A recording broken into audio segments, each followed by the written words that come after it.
تو یقیناً ہم آپ کو لازماً اس قبلے کی طرف پھیر دیں گے جسے آپ پسند کرتے تھے، سو آپ اپنا چہرہ مسجد حرام کی طرف پھیر دیں، اور تم جہاں کہیں بھی ہو اپنے چہرے کو اسی کی طرف پھیر لو، اور بلا شبہ وہ لوگ جن کو کتاب دی گئی ہے بے شک وہ جانتے ہیں، بلا شبہ ان کے رب کی جانب سے یہ واقعی حق ہے، اور وہ جو عمل کرتے ہیں اللہ تعالیٰ اس سے ہرگز بے خبر نہیں ہے۔ رسول اللہ صلی اللہ علیہ وسلم کی یہ خواہش تھی کہ دین اسلام اپنی اصل شکل میں نمایاں ہو جائے، اور اسی لیے آپ صلی اللہ علیہ وسلم کو قبلے کی تبدیلی کے حکم کا انتظار تھا۔ چنانچہ ہجرت کے دوسرے سال اس حکم کی تعمیل ہوئی۔ اہل کتاب اپنے نبیوں اور اپنی کتابوں کی پیشن گوئیوں کی وجہ سے یہ جانتے تھے کہ آخری نبی آئے گا تو قبلہ بیت اللہ ہو جائے گا۔ یہودی صرف اپنے حسد، کفر اور سرکشی کی وجہ سے انہیں چھپاتے تھے۔ آیت نمبر 145 ہے، اور یقیناً اگر آپ ان لوگوں کے پاس جنہیں کتاب دی گئی ہر نشانی لے آئیں تب بھی وہ آپ کے قبلے کی پیروی نہیں کریں گے، اور نہ آپ کسی صورت ان کے قبلے کی پیروی کرنے والے ہیں، اور نہ وہ کسی صورت ایک دوسرے کے قبلے کی پیروی کرنے والے ہیں، اور یقیناً اگر آپ نے اس کے بعد جو آپ کے پاس علم میں سے آیا ہے ان کی خواہشات کی پیروی کی تب تو یقیناً آپ ضرور ظالموں میں سے ہوں گے۔ آیت نمبر 46 ہے، جن لوگوں کو ہم نے کتاب دی ہے وہ اسے بالکل ایسے ہی پہچانتے ہیں جیسا کہ وہ اپنے بیٹوں کو پہچانتے ہیں، اور واقعتاً ان میں سے ایک گروہ ایسا بھی ہے جو یقیناً حق کو چھپاتے ہیں حالانکہ وہ جانتے ہیں۔ سیدنا عمر رضی اللہ عنہ نے عبداللہ بن سلام سے پوچھا، کیا تم رحمت عالم صلی اللہ علیہ وسلم کو اپنی اولاد کی طرح پہچانتے ہو؟ تو وہ بولے کہ ہاں، بالکل اولاد سے بھی زیادہ۔ آسمان والے امین نے زمین والے امین یعنی عیسیٰ علیہ السلام کو آپ کی صفتیں بتا دی تھیں۔ ہم انہی صفات سے آپ صلی اللہ علیہ وسلم کو پہچانتے ہیں۔ ہمیں آپ صلی اللہ علیہ وسلم کے پیغمبر آخر الزماں ہونے میں ذرا سا شک بھی نہیں ہے۔ جیسے انسان بھرے مجمع میں لاکھوں میں اپنی اولاد پہچان لیتا ہے، اسی طرح اہل کتاب آپ صلی اللہ علیہ وسلم کو پہچانتے ہیں، کیونکہ ان کی کتابوں میں نبی آخر الزماں کے جو اوصاف ہیں وہ اوصاف آپ صلی اللہ علیہ وسلم میں پائے جاتے ہیں، لیکن پھر بھی اہل کتاب اس صداقت کو چھپاتے ہیں اور آپ صلی اللہ علیہ وسلم کی صفات پر پردہ ڈالتے ہوئے ایسے کام کرتے ہیں۔ آیت نمبر 147 ہے، آپ کے رب کی طرف سے یہی حق ہے، پس آپ شک کرنے والوں میں سے ہرگز نہ ہو جانا۔ اگلی آیت ہے 148، اور ہر ایک کے لیے ایک سمت ہے جس کی طرف وہ منہ پھیرنے والا ہے، سو نیکیوں میں ایک دوسرے سے آگے بڑھو، تم جہاں کہیں بھی ہوگے اللہ تعالیٰ تمہیں اکٹھا کر کے لے آئے گا، یقیناً اللہ تعالیٰ ہر چیز پر پوری طرح قدرت رکھنے والا ہے۔ یقیناً اللہ تعالیٰ ہر چیز پر پوری طرح قدرت رکھنے والا ہے۔ اللہ تعالیٰ اس بات پر پوری طرح قدرت رکھتا ہے کہ تمہارے جسموں کو زمین سے نکال کر جمع کر دے گا، اگرچہ وہ گل سڑ کر بکھر گئے ہوں گے۔ انسان گل سڑ کر فنا ہو جائیں گے تب بھی اللہ تعالیٰ اپنی قدرت سے انہیں سمیٹ لے گا اور میدان حشر میں لا کھڑا کرے گا اور اعمال کا حساب کتاب لے گا۔ اللہ رب العزت سورہ نجم کی آیت نمبر 31 میں فرماتے ہیں، لِيَجْزِيَ الَّذِينَ أَسَاءُوا بِمَا عَمِلُوا وَيَجْزِيَ الَّذِينَ أَحْسَنُوا بِالْحُسْنَى، تاکہ جنہوں نے برائیاں کی انہیں اس کا بدلہ دے جو انہوں نے عمل کیا، اور جن لوگوں نے بھلائی کی انہیں بھلائی کے ساتھ بدلہ دے۔ آیت نمبر 149 ہے، اور آپ جہاں سے بھی نکلیں تو اپنا چہرہ مسجد حرام کی طرف پھیر لیں،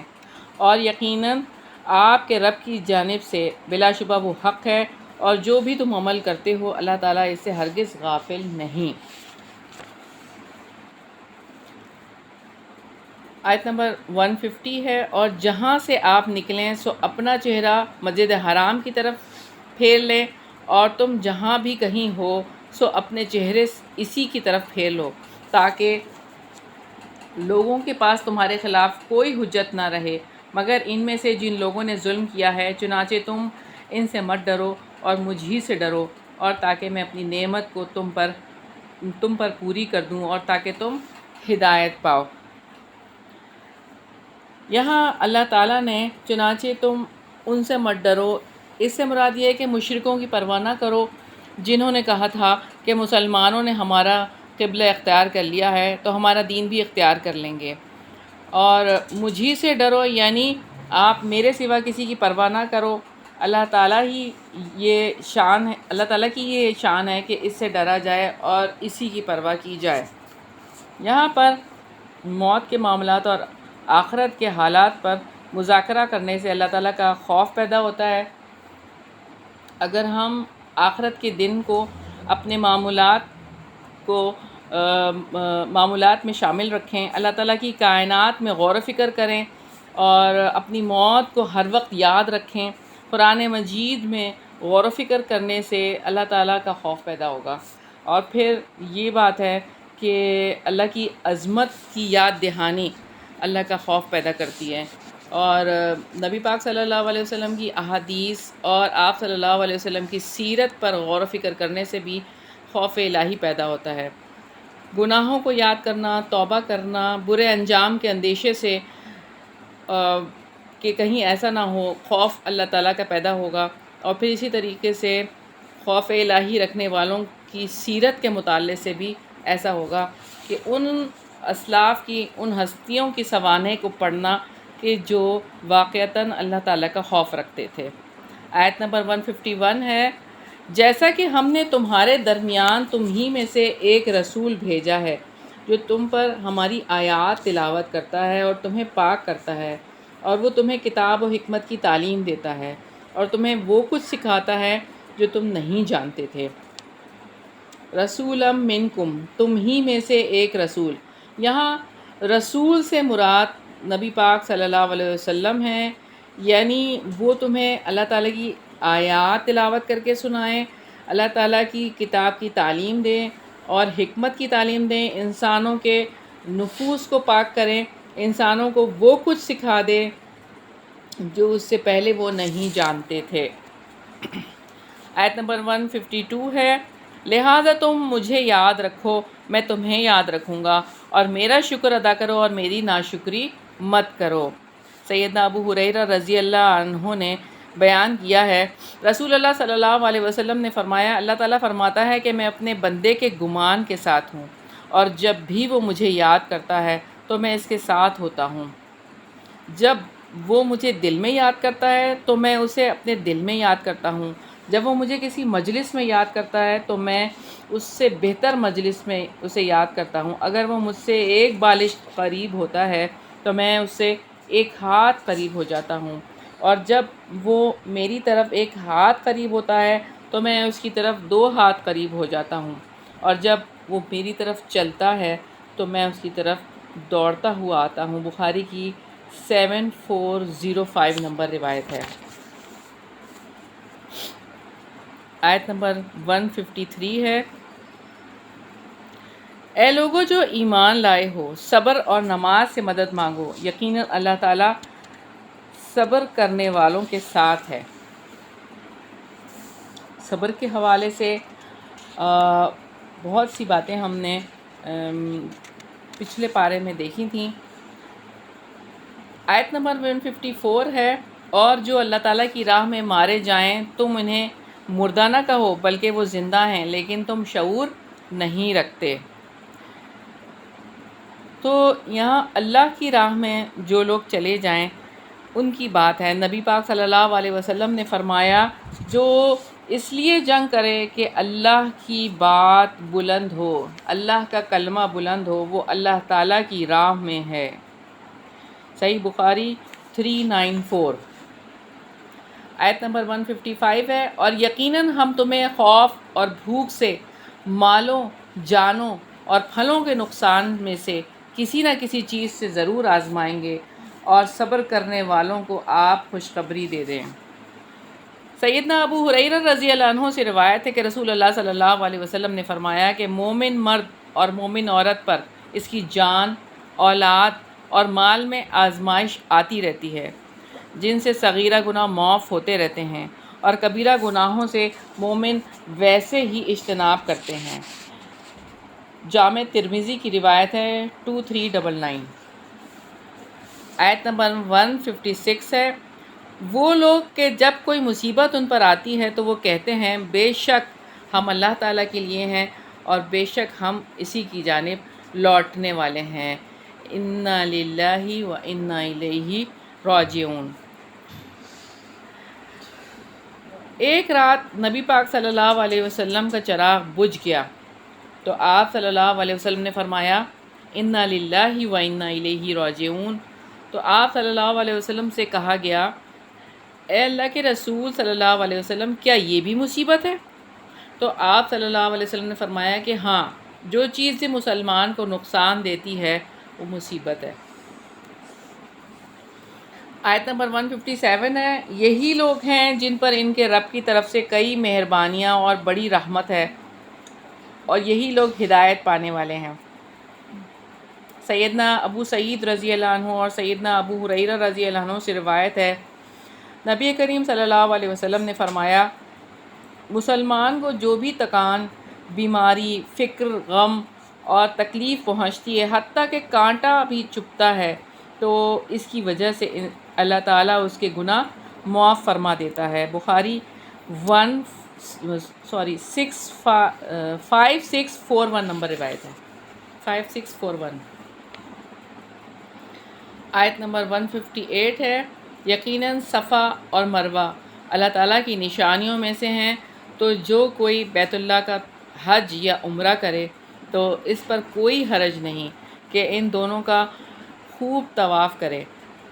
اور جو کوئی خوشی سے کوئی نیکی کرے تو یقیناً اللہ تعالیٰ قدردان ہے، سب کچھ جاننے والا ہے۔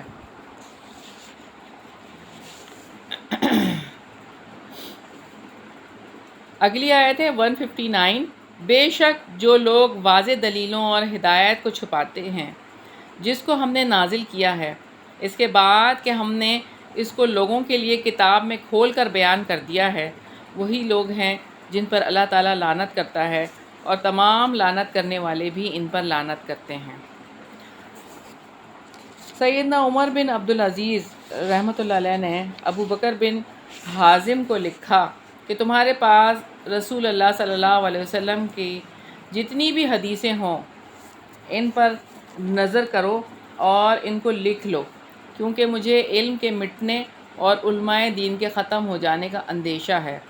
اور رسول اللہ صلی اللہ علیہ وسلم کے سوا کسی کی حدیث قبول نہ کرو، اور لوگوں کو چاہیے کہ علم پھیلائیں اور ایک جگہ جم کر بیٹھیں تاکہ جاہل بھی جان لے، اور علم چھپانے ہی سے ضائع ہوتا ہے۔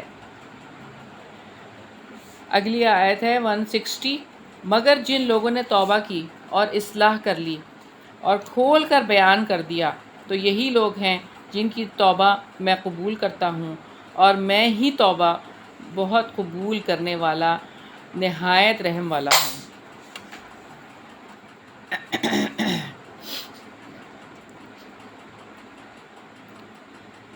اللہ تعالیٰ توبہ کر لینے والے کے ساتھ عفو و درگزر سے پیش آتا ہے، پھر ان پر اپنے انعامات کی بارش برسا دیتا ہے۔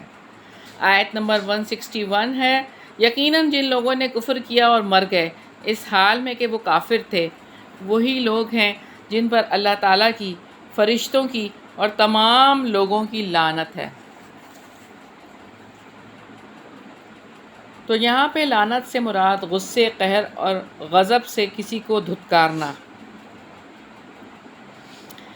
آیت نمبر 162 ہے، اس جہنم میں ہمیشہ رہنے والے ہیں، نہ ان سے عذاب ہلکا کیا جائے گا اور نہ وہ مہلت دیے جائیں گے۔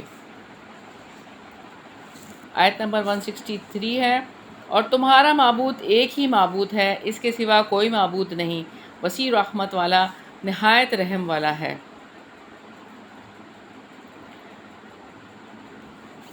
اگلی آیت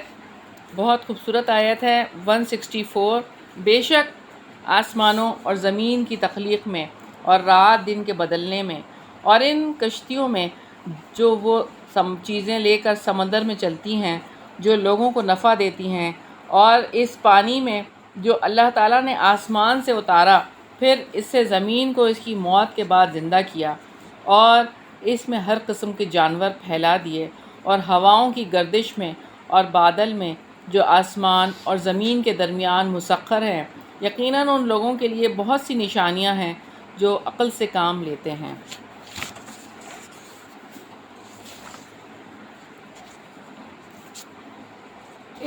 ان آیات میں آپ دیکھیں کہ اللہ تعالیٰ نے اپنی قدرت کی بہت ساری نشانیاں بیان فرمائی ہیں تاکہ ہم اللہ تعالیٰ کی قدرت پر غور و فکر کریں۔ اس کائنات کی ہر چیز کا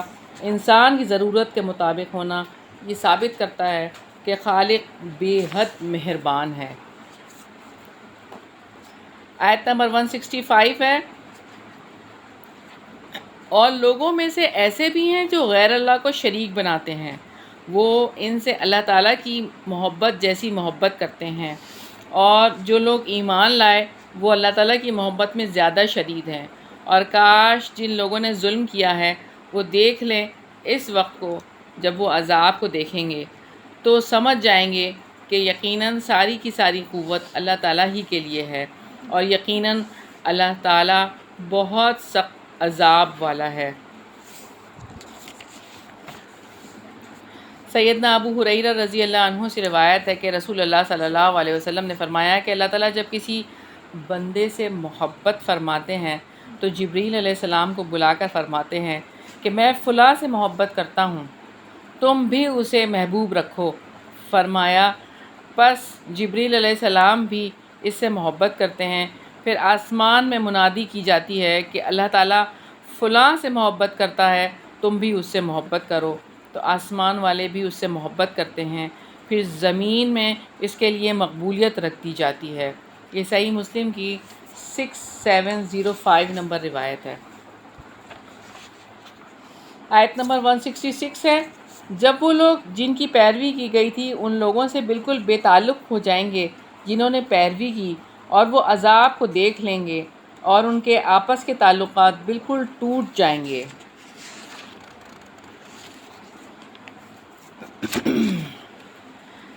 167 ہے، اور جن لوگوں نے پیروی کی تھی کہیں گے کاش ہمارے لیے ایک بار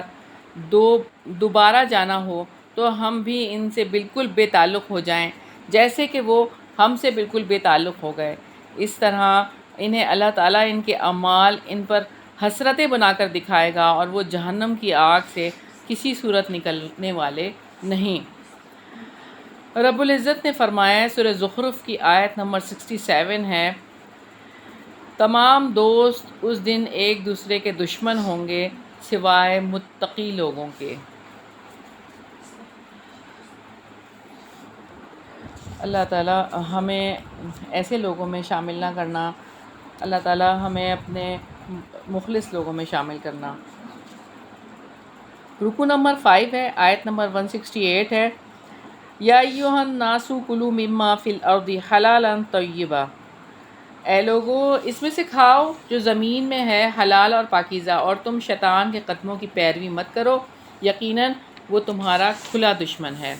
سیدنا ابو ہریرہ رضی اللہ عنہ سے روایت ہے کہ رسول اللہ صلی اللہ علیہ وسلم نے فرمایا کہ جو شخص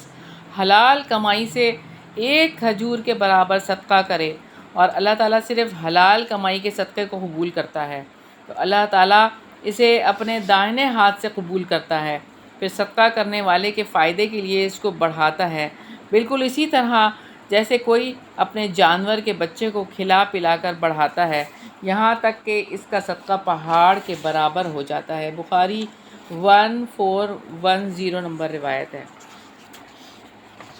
آیت نمبر 169 ہے،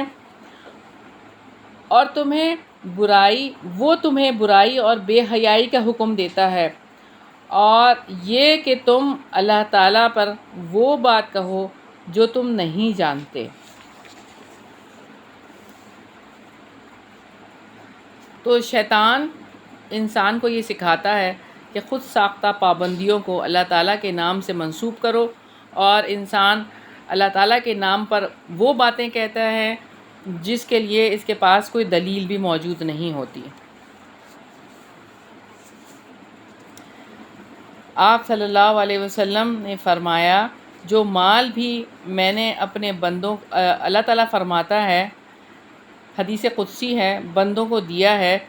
حلال اور طیب ہے، مگر شیاطین ان کو گمراہ کرتے ہیں۔ مسلم کی 7207 نمبر روایت ہے۔ آیت نمبر 170 ہے، اور جب ان سے کہا جاتا ہے کہ اس کی پیروی کرو جو اللہ تعالیٰ نے اتارا ہے، تو وہ کہتے ہیں بلکہ ہم تو اسی کی پیروی کریں گے جس پر ہم نے اپنے باپ دادا کو پایا ہے، کیا اگرچہ ان کے باپ دادا تھوڑی سی عقل بھی نہ رکھتے ہوں اور نہ ہی وہ ہدایت پاتے ہوں۔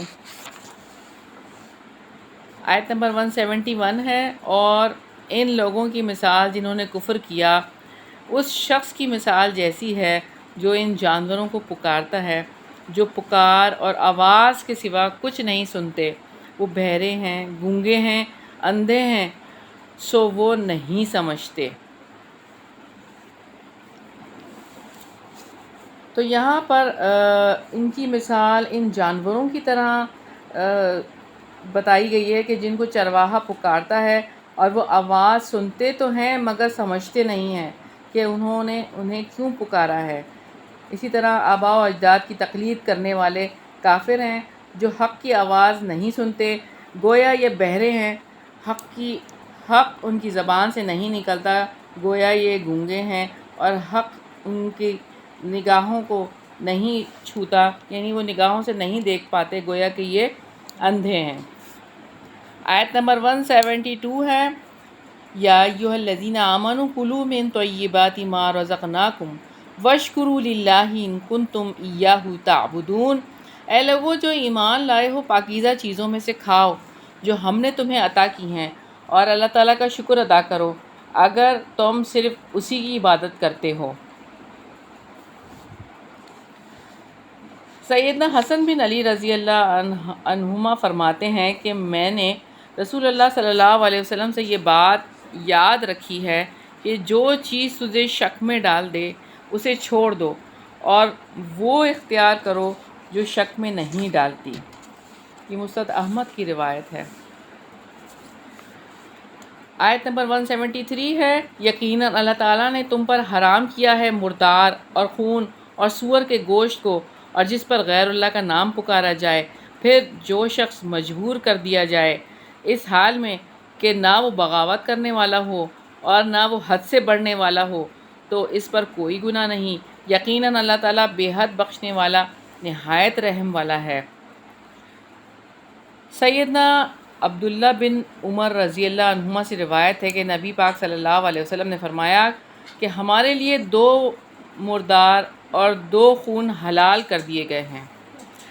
2 مردار سے مراد مچھلی اور ٹڈی ہے، اور 2 خون سے مراد کلیجی اور تلی ہے۔ یہ ابن ماجہ کی 3314 نمبر روایت ہے۔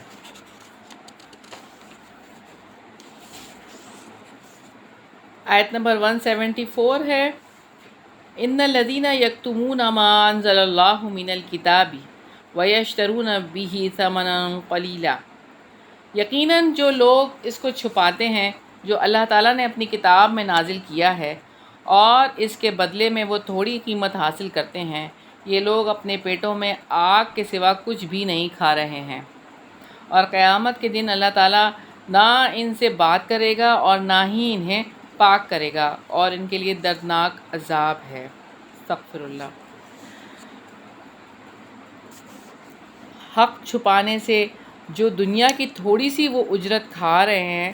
تو اس سے وہ اپنے پیٹ میں آگ ہی بھرتے ہیں۔ 175 آیت ہے، یہی لوگ ہیں جنہوں نے ہدایت کے بدلے میں گمراہی کو اور بخشش کے بدلے میں عذاب کو خریدا ہے، سو وہ آگ پر کس قدر صبر کرنے والے ہیں۔ یعنی انہوں نے بخشش کے بدلے عذاب کو خریدا ہے۔ آیت نمبر 176 ہے، اس کی وجہ یہ ہے کہ اللہ تعالیٰ نے اس کتاب کو یقیناً حق کے ساتھ نازل فرمایا ہے، اور وہ لوگ جنہوں نے اس کتاب میں اختلاف کیا بلا شبہ وہ بہت دور کی مخالفت میں ہیں۔ رکوع نمبر 6 ہے، آیت بر ہے 177، لیس البر ان تولوا وجوہکم قبل المشرق والمغرب، نیکی یہ نہیں کہ تم اپنے چہرے مشرق اور مغرب کی طرف پھیر دو، لیکن اصل نیکی اس کی ہے جو آدمی اللہ تعالیٰ پر، آخرت کے دن پر، فرشتوں پر، کتاب پر اور نبیوں پر ایمان لائے اور مال دے اس کی محبت کے باوجود رشتہ داروں، یتیموں، مسکینوں، مسافروں، سوال کرنے والوں اور غلاموں کو چھڑانے میں، اور نماز قائم کی اور زکوٰۃ ادا کی اور اپنے عہد کو پورا کرنے والے ہوں جب وہ عہد کریں، اور تنگ دستی، تکلیف اور لڑائی کے وقت صبر کرنے والے ہوں، یہی لوگ ہیں جنہوں نے سچ کہا اور یہی متقی لوگ ہیں۔ تو یہاں کتنی خوبصورتی سے ساری باتوں کا اللہ تعالیٰ نے ذکر فرمایا۔ سیدنا ابو ہریرہ رضی اللہ عنہ سے روایت ہے کہ رسول اللہ صلی اللہ علیہ وسلم نے فرمایا، ایک وہ دینار ہے جسے تو اللہ تعالیٰ کے راستے میں خرچ کرے، اور ایک وہ دینار ہے جو کسی گردن کے آزاد کرنے میں خرچ کرے، اور ایک وہ دینار ہے جو تو کسی مسکین پر صدقہ کرے، اور ایک وہ دینار ہے جو تو اپنے بال بچوں پر خرچ کرے۔ ان میں سب سے زیادہ اجر اس دینار میں ہے جو تو اپنے بال بچوں میں خرچ کرے۔ مسلم کی 2311 نمبر روایت ہے۔ آیت نمبر 178 ہے، اے لوگو جو ایمان لائے ہو، تم پر مقتولوں کا بدلہ لینا فرض کر دیا گیا ہے، آزاد کے بدلے وہی آزاد قاتل، اور غلام کے بدلے وہی غلام قاتل، اور عورت کے بدلے وہی قاتلہ عورت قتل ہوگی۔ پھر جس کو اپنے بھائی سے کچھ بھی معافی مل جائے تو معروف طریقے سے پیچھا کرنا اور خوبی کے ساتھ اس دیت کو ادا کرنا ہے، یہ ایک طرح کی آسانی اور مہربانی تمہارے رب کی طرف سے ہے۔ پھر اس کے بعد جس نے زیادتی کی تو اس کے لیے دردناک عذاب ہے۔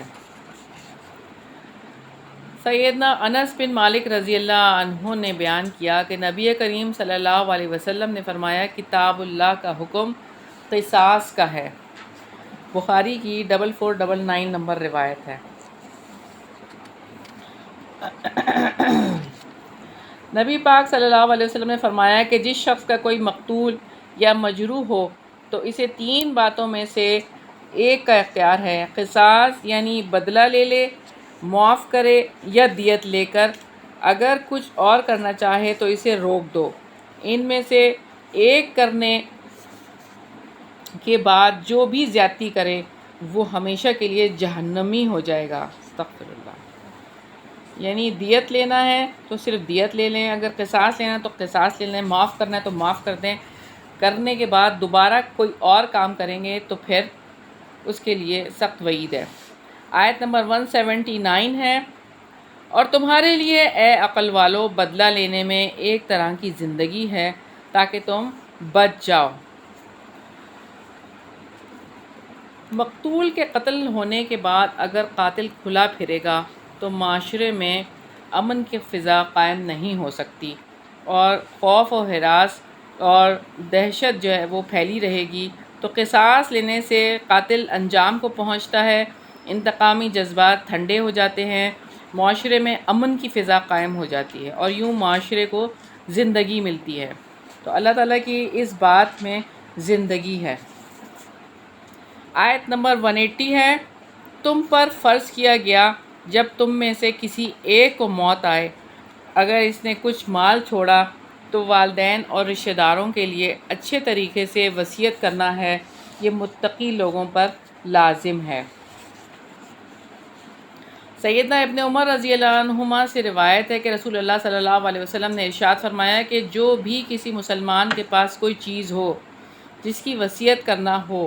تو اس کے لیے یہ بات ٹھیک نہیں ہے کہ 2 راتیں گزر جائیں اس کی وصیت اس کے پاس لکھی ہوئی نہ ہو۔ یہ بخاری کی 2537 نمبر روایت ہے۔ آیت نمبر 181 ہے، پھر جو اسے بدل ڈالے اس کے بعد کہ اسے سن چکا ہو تو یقیناً انہی لوگوں پر اس کا گناہ ہے جو اسے بدلے، یقیناً اللہ تعالیٰ سب کچھ سننے والا، سب کچھ جاننے والا ہے۔ آیت نمبر 182 ہے، پھر جو کوئی وصیت کرنے والے سے کسی قسم کی طرفداری یا گناہ سے ڈرے پس وہ ان کے درمیان اصلاح کر دے تو اس پر کوئی گناہ نہیں، یقیناً اللہ تعالیٰ بے حد بخشنے والا، نہایت رحم والا ہے۔ اللہ تعالیٰ نے وصیت کرنے والے کی طرفداری یا بھول یا جان بوجھ کر گناہ کی وصیت کا خوف کھانے والے کو اصلاح کرنے کے لیے اپنی رحمت اور مغفرت کا شعور دلایا ہے۔ آیت نمبر 183 ہے، یا ایھا الذین آمنوا کتب علیکم الصیام کما کتب علی الذین من قبلکم لعلکم تتقون، اے لوگو جو ایمان لائے ہو، تم پر روزہ رکھنا فرض کر دیا گیا جیسے ان لوگوں پر فرض کیا گیا جو تم سے پہلے تھے تاکہ تم بچ جاؤ۔ نبی کریم صلی اللہ علیہ وسلم نے فرمایا، اللہ تعالیٰ فرماتا ہے کہ ابن آدم کا ہر عمل اس کا ہے سوائے روزے کے، کہ یہ میرا ہے اور میں خود اس کا بدلہ دوں گا، اور روزے دار کے منہ کی خوشبو اللہ تعالیٰ کے نزدیک مشک کی خوشبو سے بھی بڑھ کر ہے۔ بخاری کی 5927 نمبر روایت ہے۔ تو امت مسلمہ پر روزے فرض کیے گئے ہیں، اور رمضان کی بات ہے، رمضان کے مہینے میں وقتی طور پر اگر ہم حلال چیزوں کو چھوڑتے ہیں تو ہمارے لیے یہ تربیت ہوتی ہے کہ انسان ساری عمر کے لیے حرام چیزوں کو چھوڑ دے جن سے اللہ تعالیٰ نے روکا ہے، جو اللہ تعالیٰ کو ناپسند ہیں۔ اسی طرح انسان کو شعور دلایا جاتا ہے کہ اللہ تعالیٰ کے حکم سے حلال کو چھوڑ سکتے ہو تو حرام کو بھی چھوڑ سکتے ہو، یوں تقوی کی تربیت ہوتی ہے۔ آیت نمبر 184 ہے، ایام معدودات، گنتی کے چند دن ہیں، پھر جو کوئی تم لوگوں میں سے مریض ہو یا سفر میں ہو تو دوسرے دنوں سے شمار کر کے مدت پوری کرنا ہے، اور جو لوگ اس روزہ رکھنے کی طاقت رکھتے ہوں تو ان پر ایک مسکین کا کھانا فدیہ ہے، پھر جو کوئی خوشی سے کوئی نیکی کرے تو وہ اس کے لیے بہتر ہے، اور یہ کہ تم روزہ رکھو تمہارے لیے بہتر ہے اگر تم جانتے ہو۔ تو یہاں پر اگر کوئی بیمار ہے یا کوئی نہیں رکھ سکتا روزے، مجبوری ہے، تو فدیہ کتنا ہے؟ ایک مسکین کا کھانا۔ اور ابن عباس کی تفسیر سے ہمیں پتہ چلتا ہے کہ کھانا ایک آدمی 2 وقت کھاتا ہے، اور ویسے بھی رمضان دیکھیں تو سحری اور افطار ہوتا ہے، تو 3 وقت کا کھانا تو ہم نے کھایا ہے، ویسے تو 2 وقت کا کھانا ہے، تو وہ ایک مسکین کو کھانا کا مطلب 2 وقت کے کھانے کے حساب سے اس کو فدیہ دیا جائے گا، اور جیسے کہ وہ کھانا کھاتا ہے اسی طرح کے کھانے کا فدیہ دیا جائے گا۔ آیت نمبر 185 ہے، شہر رمضان الذی انزل فیہ القرآن ھدی للناس وبینات من الھدی والفرقان، رمضان کا مہینہ وہ ہے جس میں قرآن نازل کیا گیا جو لوگوں کے لیے ہدایت ہے، جس میں ہدایت میں سے اور حق و باطل میں فرق کرنے والے واضح دلائل ہیں۔ پھر تم میں سے جو کوئی اس مہینے کو پائے تو چاہیے کہ وہ اس کے روزے رکھے، اور جو کوئی مریض ہو یا سفر میں ہو تو دوسرے دنوں سے شمار کر کے تعداد پوری کرنا ہے۔ اللہ تعالیٰ تمہارے ساتھ آسانی کا ارادہ رکھتا ہے اور تم لوگوں کے ساتھ دشواری کا ارادہ نہیں رکھتا، اور تاکہ تم شمار کی ہوئی مدت پوری کر سکو، اور تاکہ تم اللہ تعالیٰ کی بڑائی بیان کرو اس پر کہ اس نے تمہیں ہدایت دی ہے، اور تاکہ تم شکر ادا کرو۔ سیدنا ابن عباس رضی اللہ عنہما کہتے ہیں کہ رسول اللہ صلی اللہ علیہ وسلم تمام لوگوں سے زیادہ سخی تھے، اور تمام اوقات سے زیادہ آپ صلی اللہ علیہ وسلم رمضان میں سخی ہو جاتے تھے، خصوصاً جب آپ صلی اللہ علیہ وسلم سے جبریل علیہ السلام آ کر ملتے تھے، اور جبریل علیہ السلام آپ صلی اللہ علیہ وسلم سے رمضان کی ہر رات میں ملتے تھے اور آپ صلی اللہ علیہ وسلم سے قرآن کا دور کیا کرتے تھے، تو یقیناً اس وقت رسول اللہ صلی اللہ علیہ وسلم خلق اللہ کی نفع رسانی میں تند و تیز ہوا سے بھی زیادہ ثقافت میں تیز ہوتے تھے۔ یہ بخاری کی 3220 نمبر روایت ہے۔ رمضان میں نیکی اور احسان کے کون کون سے کام کیے جا سکتے ہیں؟ روزہ رکھنا، صدقہ و خیرات کرنا، رات کا قیام کرنا، تلاوت قرآن مجید، روزے افطار کروانا، اعتکاف کرنا، رمضان المبارک کی خصوصی عبادات میں یہ ساری چیزیں آ جاتی ہیں، اور اللہ تعالیٰ کا قرب حاصل کرنے کے لیے عبادت کی غرض سے مسجد میں رہنا اعتکاف کہلاتا ہے۔ تو رمضان کے آخری عشرے میں خوب محنت کرنا، لیلۃ القدر کی تلاش کرنا، عمرہ کرنا، کثرت سے دعائیں کرنا۔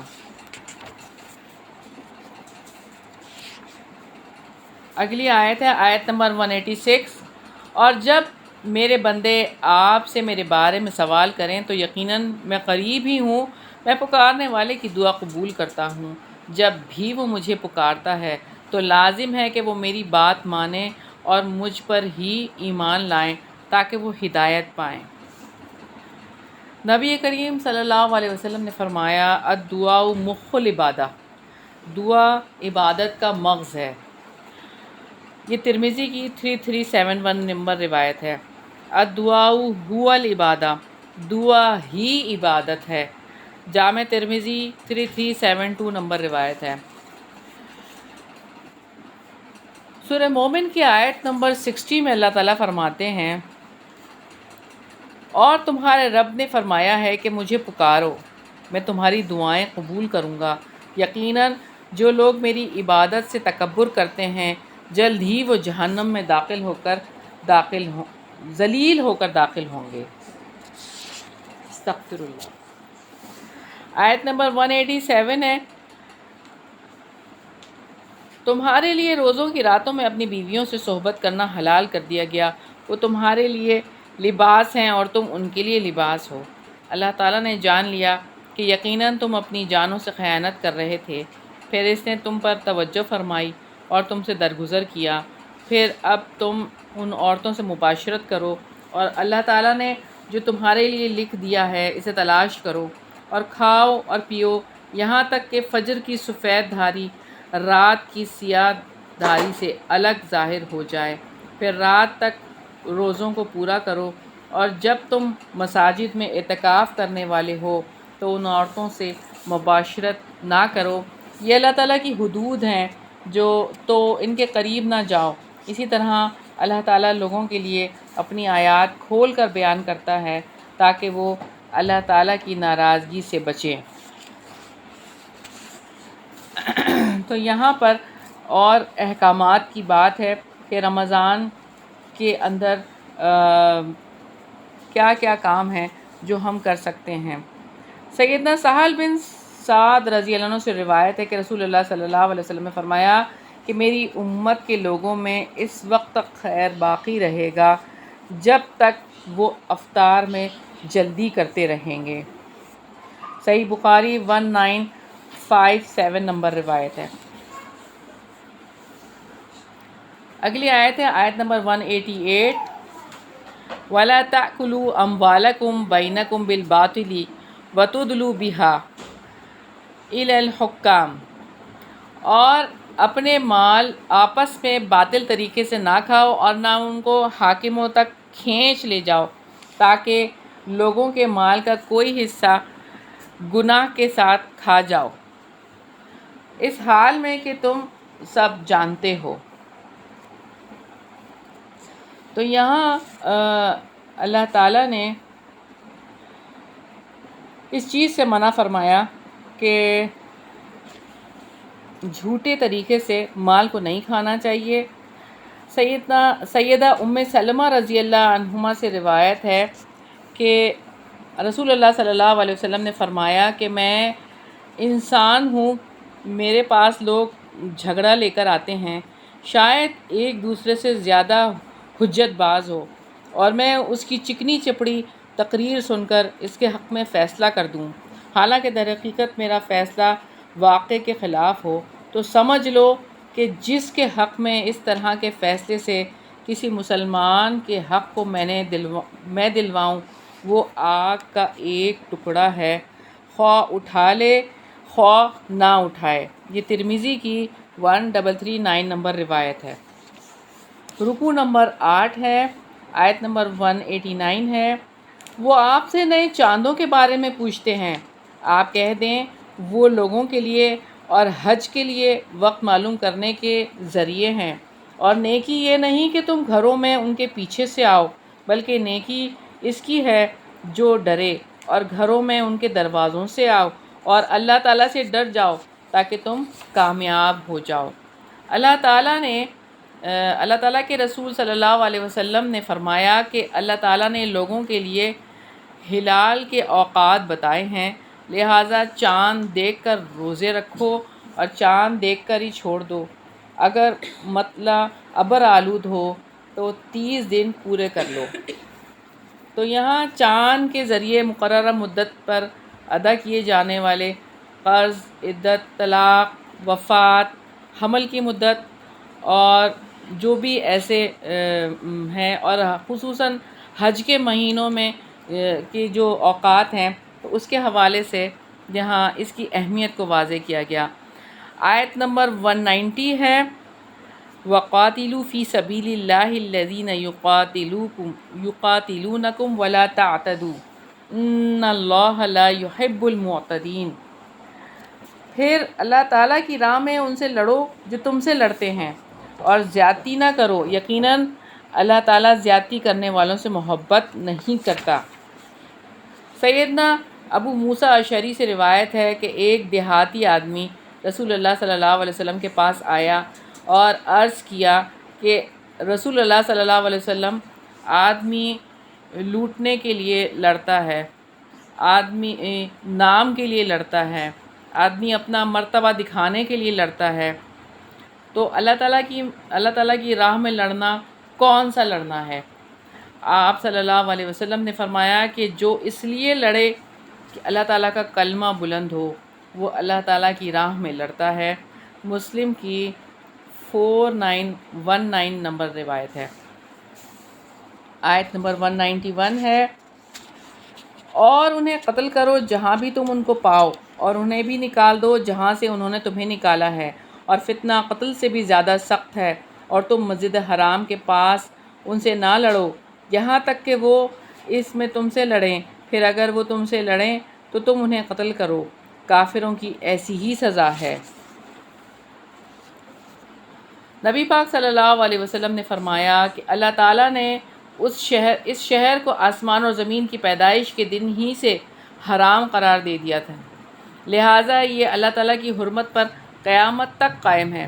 بس میرے لیے ایک دن تھوڑی ہی دیر کے لیے حلال کیا گیا تھا، پھر اس کی حرمت حسب سابق لوٹ آئی، لہٰذا نہ اس کا درخت کاٹا جائے گا اور نہ اس کی گھاس اکھیڑی جائے گی۔ اگر کوئی میرے جہاد کی وجہ سے اس میں جواز جنگ کا قائل ہو تو اسے کہہ دو کہ اللہ تعالیٰ نے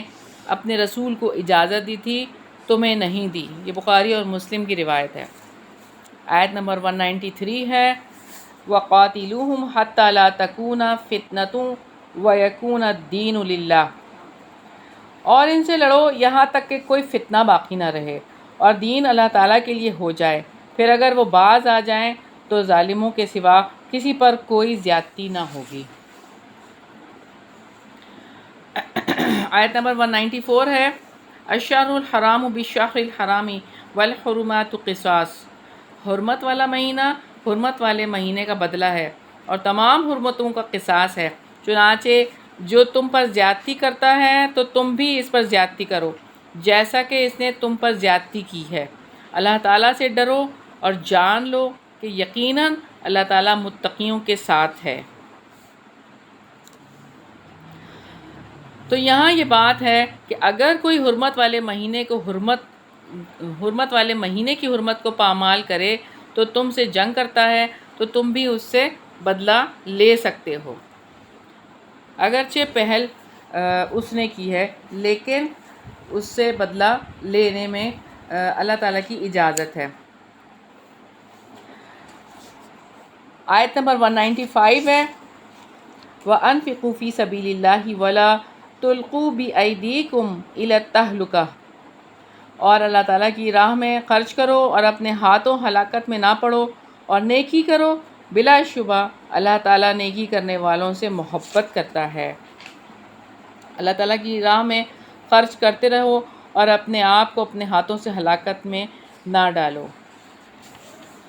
اس آیت میں انفاق کا ذکر کیا گیا۔ سیدنا ابو ہریرہ رضی اللہ عنہ سے روایت ہے کہ نبی کریم صلی اللہ علیہ وسلم نے فرمایا کہ ہر دن جس میں بندے صبح کرتے ہیں 2 فرشتے اترتے ہیں، ان میں سے ایک کہتا ہے اے اللہ خرچ کرنے والے کو اس کا بدلہ عطا فرما، اور دوسرا کہتا ہے اے اللہ روک کر رکھنے والے کے مال کو ضائع فرما دے۔ بخاری کی 1442 نمبر روایت ہے۔ اگلی آیت ہے 196، اور حج اور عمرہ اللہ تعالیٰ کے لیے پورا کرو، پھر اگر تمہیں روک دیا جائے تو قربانی کا جو بھی جانور میسر ہو ذبح کر دو، اور اپنے سروں کو نہ منڈواؤ جب تک قربانی کا جانور اپنے مقام تک نہ پہنچ جائے۔ پھر تم میں سے جو کوئی بیمار ہو یا اس کے سر میں تکلیف ہو تو روزے یا صدقے یا قربانی کا فدیہ ہے۔ پھر جب تم امن میں ہو تو جو کوئی عمرے سے حج تک ساتھ فائدہ اٹھائے تو قربانی میں سے جو میسر ہو ذبح کرے۔ پھر جو قربانی نہ پائے وہ 3 دن کے روزے حج میں رکھے، اور 7 دن کے اس وقت جب تم واپس آؤ، یہ پورے 10 دن ہیں۔ یہ اس کے لیے ہیں جس کے اہل و عیال مسجد حرام کے قریب رہائشی نہ ہوں، اور اللہ تعالیٰ سے ڈر جاؤ اور جان لو بلا شبہ اللہ تعالیٰ بہت سخت عذاب والا ہے۔ حج اور عمرہ کو صرف اور صرف اللہ تعالیٰ کی رضا کے لیے ادا کیا جائے گا۔ اور یہاں پہ تینوں حج قران، حج تمتع اور حج افراد کا ذکر ہے۔ رکوع نمبر 9 ہے الحج اشہر معلومات، آیت نمبر 197 ہے حج کے مہینے چند ہیں جو معلوم ہیں، چنانچہ جو شخص ان میں حج فرض کر لے تو حج میں نہ کوئی شہوانی فعل ہو، نہ کوئی نافرمانی اور نہ کوئی لڑائی جھگڑا، اور نیکی میں سے جو کام بھی تم کرو گے اللہ تعالیٰ اس کو جان لے گا، اور اپنے ساتھ زاد راہ لے لو تو یقیناً بہترین زاد راہ تقوی ہے، اور اے عقل والو مجھ ہی سے ڈرتے رہو۔ یہاں پر بہترین زاد راہ تقوی کی بات کی گئی ہے۔ سیدنا شداد بن اوس رضی اللہ عنہ سے روایت ہے کہ نبی کریم صلی اللہ علیہ وسلم نے فرمایا عقل والا اور ہوشیار وہ ہے جس نے اپنے نفس کو تابعدار بنا لیا اور مرنے کے بعد کے لیے عمل کیا۔ یہ جامع ترمذی کی 2459 نمبر روایت ہے۔ آیت نمبر 198 ہے لیس علیکم جناح ان تبتغوا فضلا من ربکم، تم پر کوئی گناہ نہیں کہ تم اپنے رب کا فضل تلاش کرو۔ پھر جب تم عرفات سے واپس آؤ تو مشعر حرام کے پاس اللہ تعالیٰ کا ذکر کرو، اور اس کا ذکر کرو جیسے اس نے تمہیں ہدایت دی ہے، اور بلا شبہ اس سے پہلے یقیناً تم گمراہ لوگوں میں سے تھے۔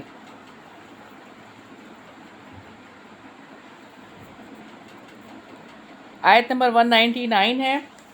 ثم افیضوا من حیث افاض الناس واستغفروا اللہ ان اللہ غفور الرحیم،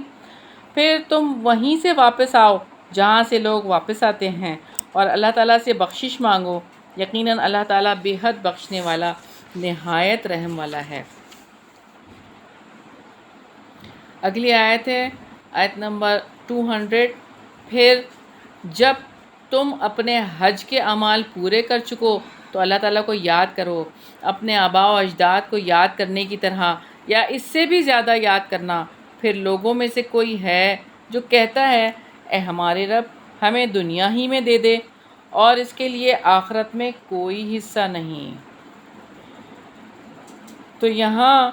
جو صرف دنیا کو مانگے گا تو اس کے لیے پھر آخرت میں کوئی حصہ نہیں ہوگا۔ آیت نمبر 201 ہے، وَمِنْهُمْ مَنْ يَقُولُ رَبَّنَا آتِنَا فِي الدُّنْيَا حَسَنَةً وَفِي الْآخِرَةِ حَسَنَةً وَقِنَا عَذَابَ النَّارِ، اور ان میں سے کوئی ہے جو کہتا ہے اے ہمارے رب ہمیں دنیا میں بھی بھلائی عطا فرما اور آخرت میں بھی بھلائی عطا فرما اور ہمیں آگ کے عذاب سے بچا۔ رسول اللہ صلی اللہ علیہ وسلم یہی دعا ربنا آتینا فی الدنیا حسنۃ وفی الآخرۃ حسنۃ وقنا عذاب النار طواف کے دوران رکن یمانی اور حجر اسود کے درمیان پڑھا کرتے تھے۔ آیت نمبر 202 ہے، یہی لوگ ہیں جن کے لیے اس میں سے ایک حصہ ہے جو انہوں نے کمایا اور اللہ تعالیٰ بہت جلد حساب لینے والا ہے۔ آیت نمبر 203 ہے،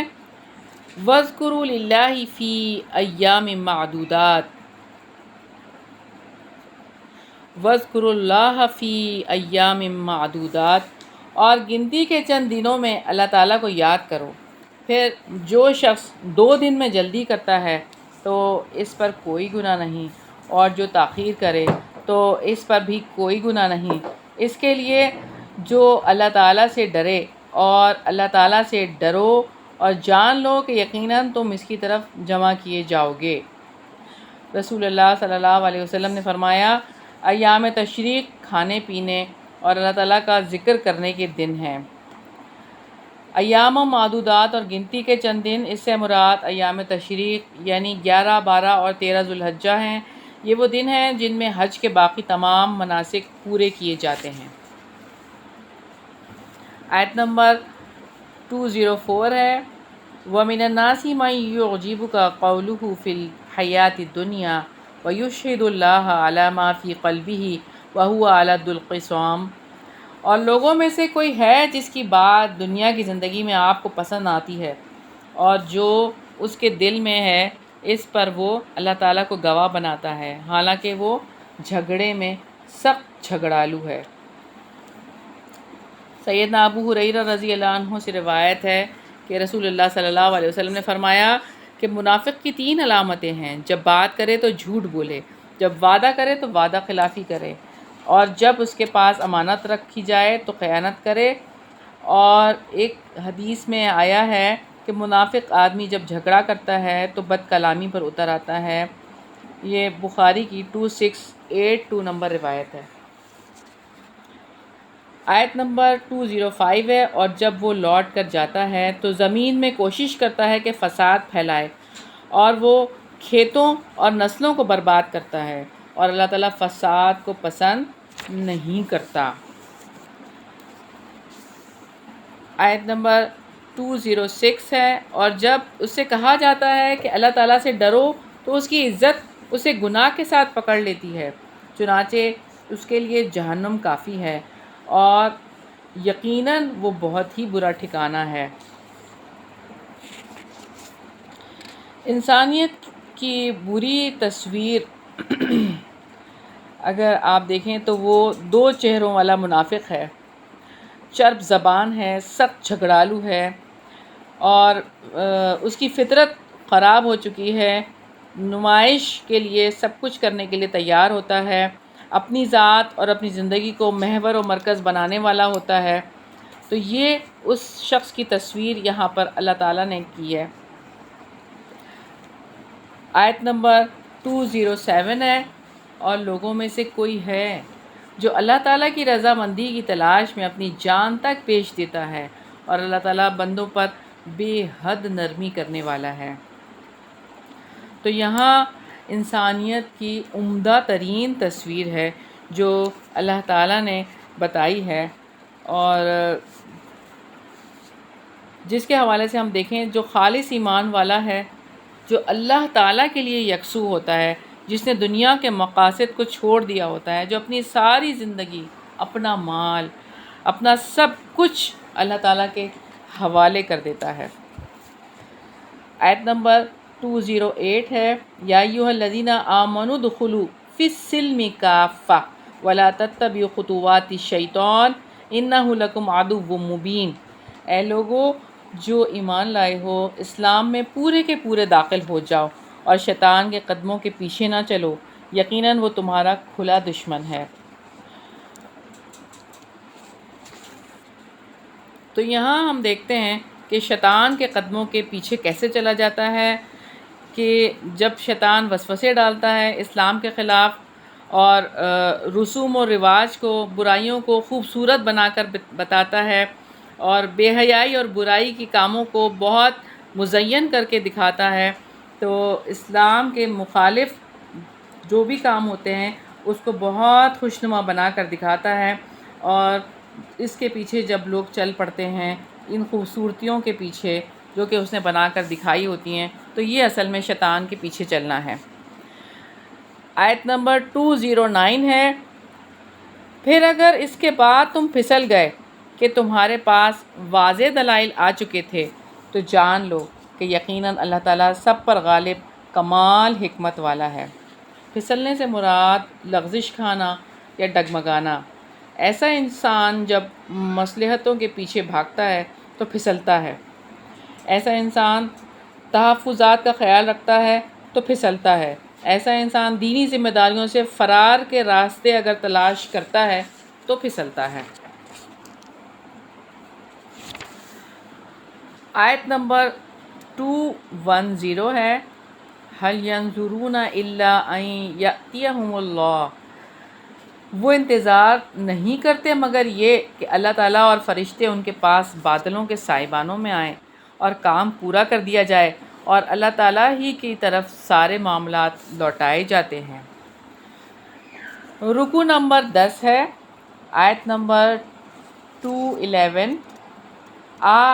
آپ بنی اسرائیل سے پوچھو ہم نے انہیں کتنی ہی کھلی نشانیاں دیں، اور جو کوئی اللہ تعالیٰ کی نعمت کو بدل دے اس کے بعد کہ وہ اس کے پاس آ چکی ہو تو یقیناً اللہ تعالیٰ بہت سخت سزا والا ہے۔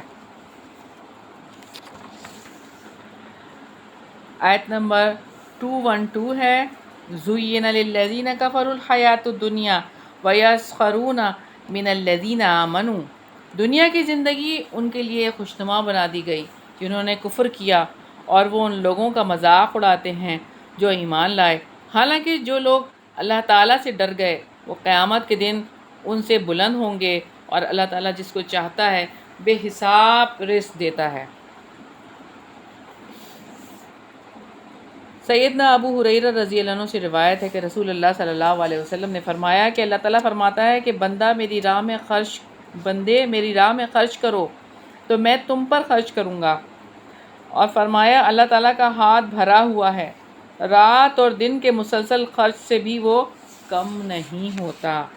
اور فرمایا تم نے دیکھا نہیں جب سے اللہ تعالیٰ نے آسمان اور زمین کو پیدا کیا ہے مسلسل خرچ کیے جا رہا ہے، لیکن اس کے ہاتھ میں کوئی کمی نہیں ہوئی، اس کا عرش پانی پر تھا اور اس کے ہاتھ میں میزان عدل ہے جسے وہ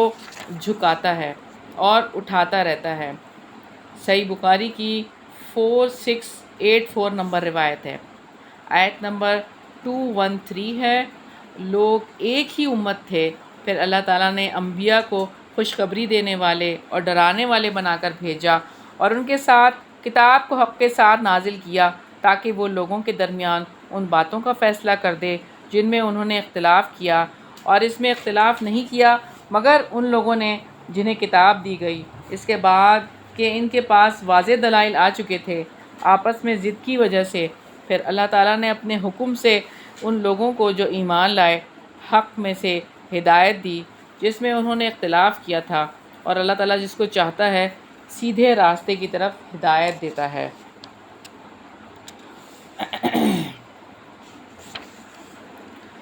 رسول اللہ صلی اللہ علیہ وسلم نے فرمایا، ہم دنیا میں سب سے پیچھے تھے لیکن جنت میں سب سے پہلے جائیں گے۔ اہل کتاب کو ہم سے پہلے کتاب دی گئی اور ہمیں قرآن سب سے آخر میں دیا گیا۔ اہل کتاب مختلف فرقوں میں بٹ گئے اور اللہ تعالیٰ نے اپنے ارادے سے اختلاف میں ہماری صحیح رہنمائی فرمائی۔ اہل کتاب میں ہفتے کی چھٹی منانے میں اختلاف ہو گیا، کوئی ہفتہ مناتا ہے کوئی اتوار، اللہ تعالیٰ نے ہمیں صحیح دن بتا دیا جو جمعہ ہے۔ اہل کتاب اس حیثیت سے بھی ہم سے پیچھے ہیں۔ آیت نمبر 214 ہے، یا تم نے گمان کر رکھا ہے کہ تم جنت میں داخل ہو جاؤ گے، حالانکہ ابھی تم پر ان لوگوں جیسے حالات نہیں آئے جو تم سے پہلے گزر چکے۔ ان کو تنگ دستی اور تکلیف پہنچی اور وہ بری طرح ہلائے گئے، یہاں تک کہ رسول بھی اور وہ لوگ جو اس کے ساتھ ایمان لائے کہہ اٹھے، اللہ تعالیٰ کی مدد کب آئے گی؟ سن لو، یقیناً اللہ تعالیٰ کی مدد قریب ہی ہے۔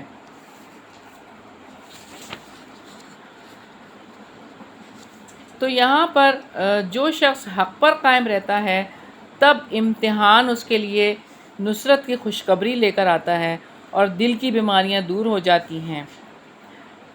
جب اہل ایمان مصائب کو برداشت کر لیتے ہیں، وہ ثابت قدم رہتے ہیں، جب وہ مصیبتوں کے سامنے کھڑے رہتے ہیں تو اللہ تعالیٰ کی مدد اہل ایمان کے لیے یقینی طور پر اس کے لیے قریب ہی ہوتی ہے۔ ہر آنے والی چیز قریب ہے اور اللہ تعالیٰ کی مدد نے آنا ہی ہے، اس لیے وہ قریب ہے۔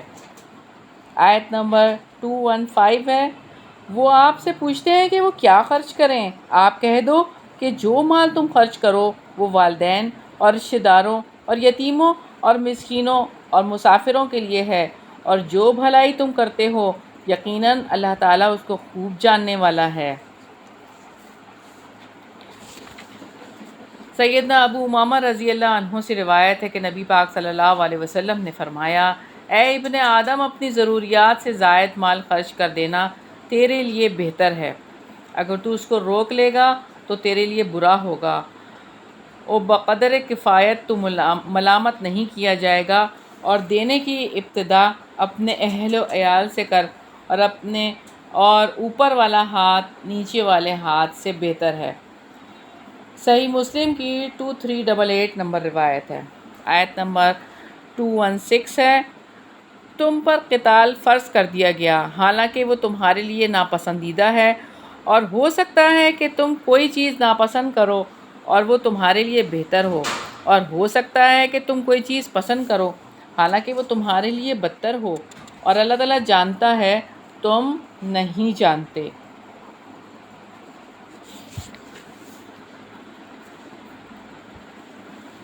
سیدنا ابو ہریرہ،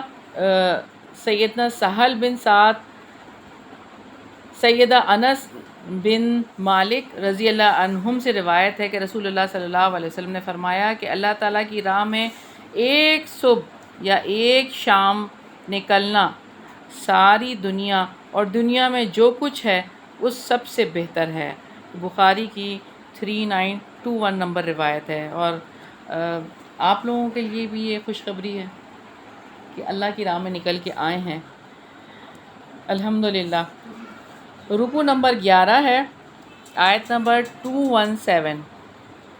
وہ آپ سے حرمت والے مہینے میں قتال کرنے کے بارے میں سوال کرتے ہیں، آپ کہہ دیں اس میں قتال کرنا کبیرہ گناہ ہے، اور اللہ تعالیٰ کی راہ سے روکنا اور اس کے ساتھ کفر کرنا اور مسجد حرام سے روکنا اور اس کے رہنے والوں کو وہاں سے نکالنا اللہ تعالیٰ کے نزدیک اس سے زیادہ بڑا گناہ ہے، اور فتنہ قتل سے زیادہ بڑا ہے، اور وہ ہمیشہ تم سے لڑتے رہیں گے یہاں تک کہ حتیٰ کہ اگر وہ استطاعت پائیں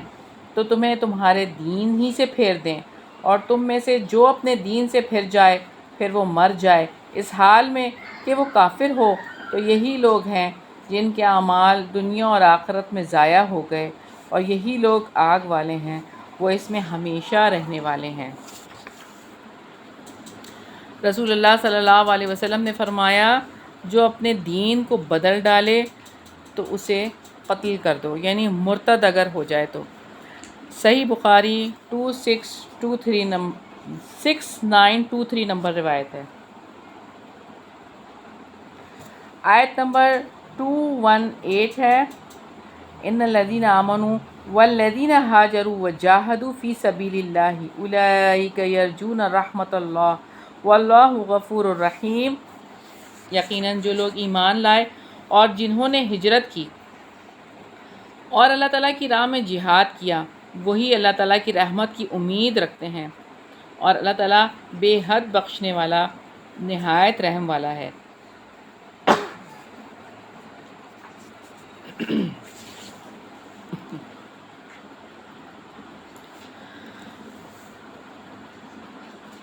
ایک شخص نے آپ صلی اللہ علیہ وسلم کی خدمت میں حاضر ہو کر پوچھا، یا رسول اللہ صلی اللہ علیہ وسلم، جو شخص مالی فائدے یا ناموری کے لیے جنگ کرتا ہے اسے کیا ملے گا؟ آپ صلی اللہ علیہ وسلم نے فرمایا، اسے کچھ نہیں ملے گا۔ اس سائل نے اس پر بہت تعجب کا اظہار کیا اور آ کر دوبارہ یہی سوال کیا۔ آپ صلی اللہ علیہ وسلم نے دوبارہ یہی جواب دیا۔ اس کو اطمینان اب بھی نہ ہوا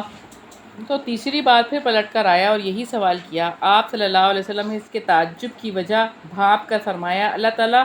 کوئی عمل اس وقت تک قبول نہیں کرتا جب تک کہ وہ خاص اس کی خوشنودی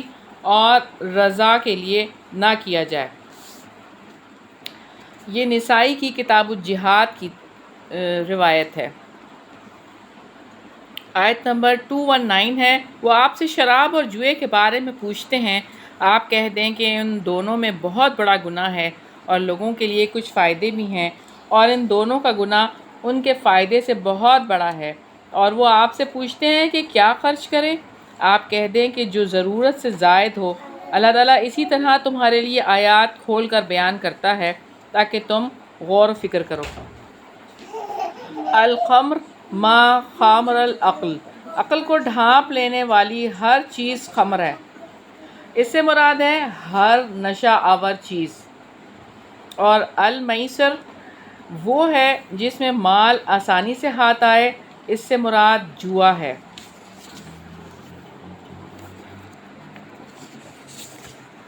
اس کے حوالے سے بہت طویل بحث ہے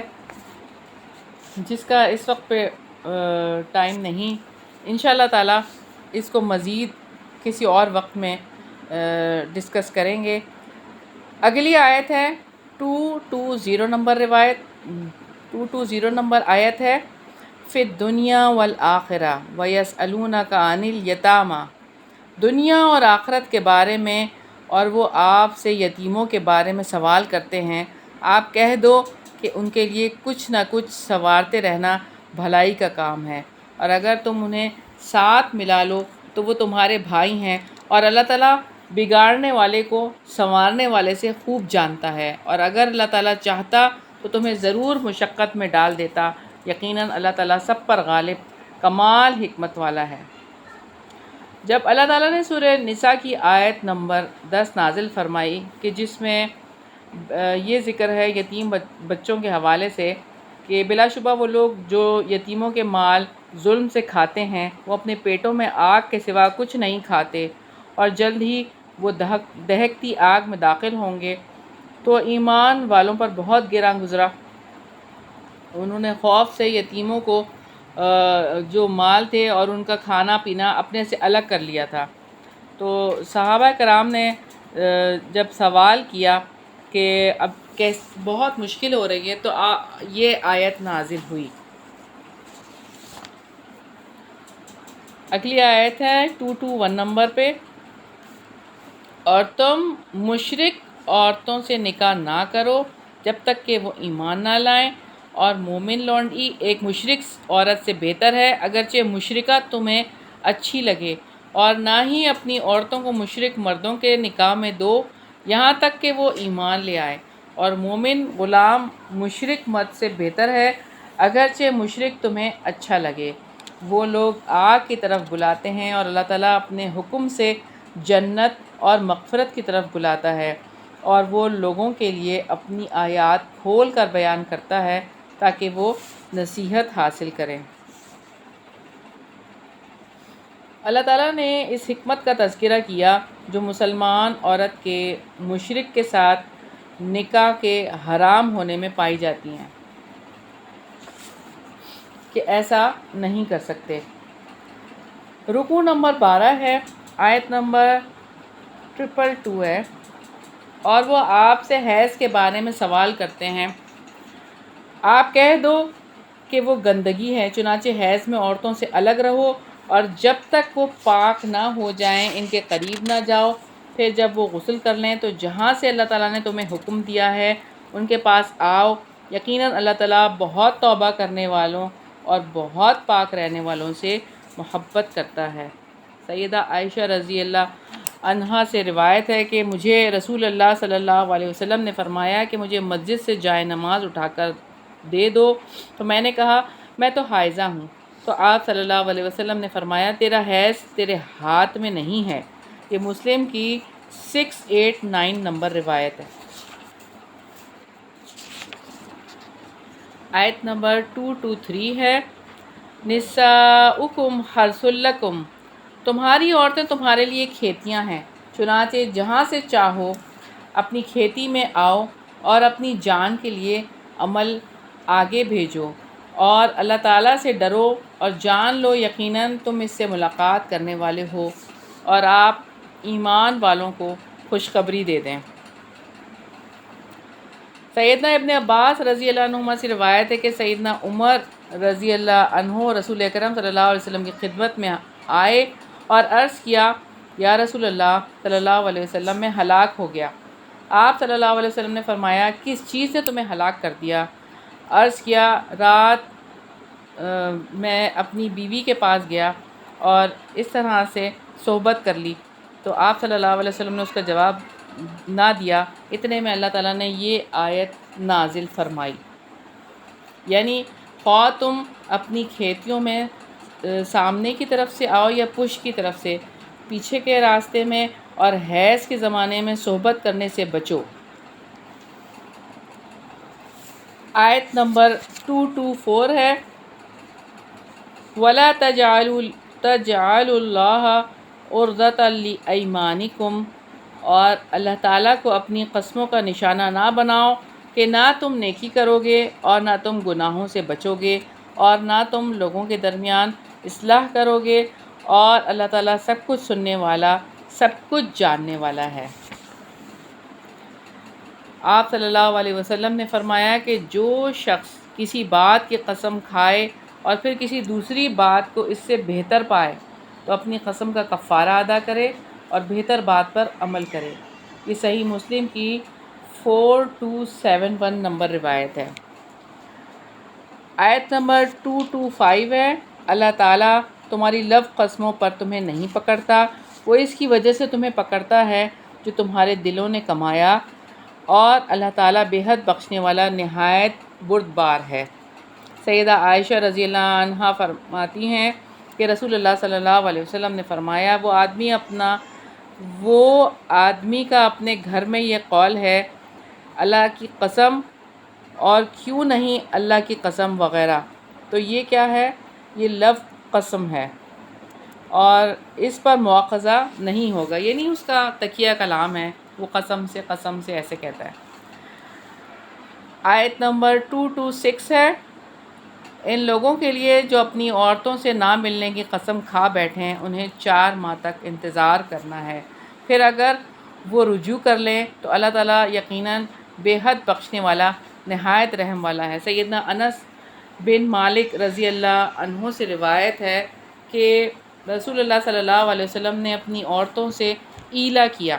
اس وقت آپ صلی اللہ علیہ وسلم کے پاؤں میں موچ آئی ہوئی تھی اور آپ صلی اللہ علیہ وسلم 29 دن تک الگ بالا خانے میں قیام پذیر رہے۔ 29 دنوں کے بعد تشریف لائے تو لوگوں نے کہا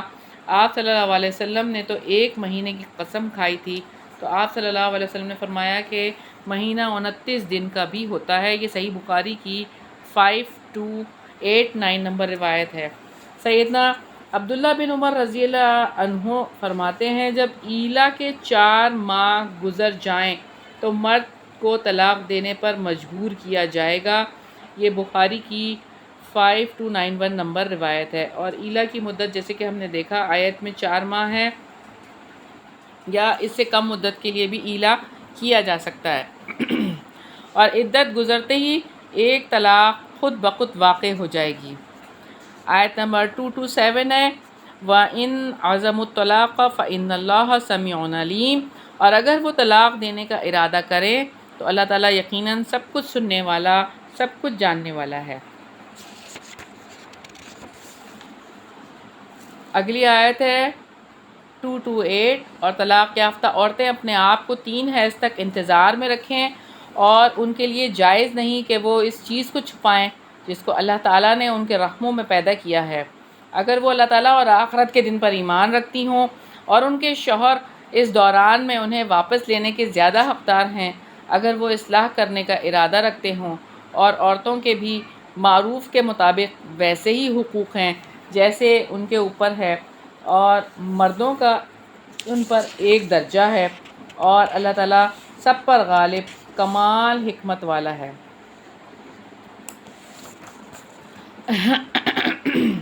تو یہاں پر والرجال علیہن درجہ کی بات کی ہے اللہ تعالیٰ نے، جیسے کہ سورہ نساء میں فرمایا الرجال قوامون علی النساء بما فضل اللہ بعضهم علی بعض،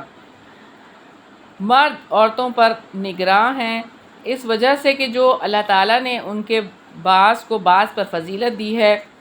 اور اس وجہ سے کہ انہوں نے اپنے اموال میں سے خرچ کیا ہے۔ رکوع نمبر 13 ہے، آیت نمبر 229 ہے، رجعی طلاق 2 بار ہے، الطلاق مرتان، پھر یا تو اچھے طریقے سے روک لینا ہے یا نیکی کے ساتھ رخصت کر دینا ہے، اور تمہارے لیے حلال نہیں کہ تم اس میں سے لے لو جو کچھ بھی تم نے ان کو مہر میں دیا ہے، پھر اگر تمہیں خوف ہو کہ وہ دونوں اللہ کی حدود کو قائم نہ رکھ سکیں گے تو ان دونوں پر اس میں کوئی گناہ نہیں ہے۔ جو عورت خلا کے فدیے میں دے دے، یہ اللہ تعالیٰ کی حدود ہیں، چنانچہ ان سے آگے نہ بڑھو، اور جو اللہ تعالیٰ کی حدود سے آگے بڑھے گا تو یہی لوگ ظالم ہیں۔ تو یہاں پر طلاق کی بات ہے کہ طلاق 2 دفعہ ہے، تیسری دفعہ یا تو اچھے طریقے سے رکھ لینا ہے یا اسے آزاد کر دینا ہے، اور اس کے بعد اس سے کوئی تعلق نہیں رہ سکتا۔ اور دوسری بات یہاں خلا کی بھی ہے، ان دونوں پر اس میں کوئی گناہ نہیں جو عورت خلا کے فدیے میں دے۔ تو خلا سے مراد ہے کہ ایک عورت کا اپنے شوہر کو کچھ دے کر طلاق حاصل کرنا۔ سیدنا ربیع بنت